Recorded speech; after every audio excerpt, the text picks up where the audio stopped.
Welcome to SN channel. Group 1 తాజా నోటిఫికేషన్పై హైకోర్టులో పిటిషన్లు. పాతది రద్దు చేయకుండా మరొకటి జారీ తగదంటూ వాదనలు. 30కి విచారణ వాయిదా. గ్రూప్ 1 పోస్టులను 2022లో జారీ చేసిన నోటిఫికేషన్ రద్దు చేయకుండా మరొకటి జారీ చేయడం చెల్లదంటూ హైకోర్టులో పిటిషన్లు దాఖలయ్యాయి.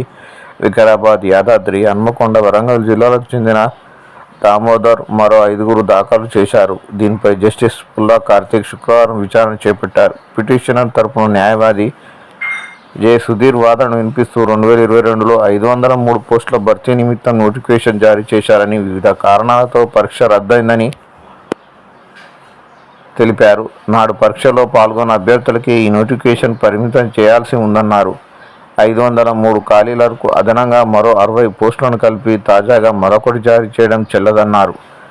రిజర్వేషన్లను 6 నుంచి 10% పెంచడం సరికాదన్నారు. ప్రభుత్వ ప్రత్యేక న్యాయవాది రాహుల్ వాదనను వినిపిస్తూ టీజీపీఎస్సీ రాజ్యాంగబద్ధమైన సంస్థ అని, పరీక్షను రద్దు చేసి తాజాగా నోటిఫికేషన్ జారీ చేసే అధికారం దానికి ఉందని పేర్కొన్నారు. అదనపు ఖాళీలను చేర్చడం వల్ల అభ్యర్థులకు ప్రయోజనం ఉంటుందన్నారు. వాదనను విన్న న్యాయమూర్తి తదుపరి విచారణను ఈ నెల 30కి వాయిదా వేశారు. మరిన్ని అప్డేట్ కోసం ఎస్ఎన్ ఛానల్ సబ్స్క్రైబ్ చేయండి. Thank you.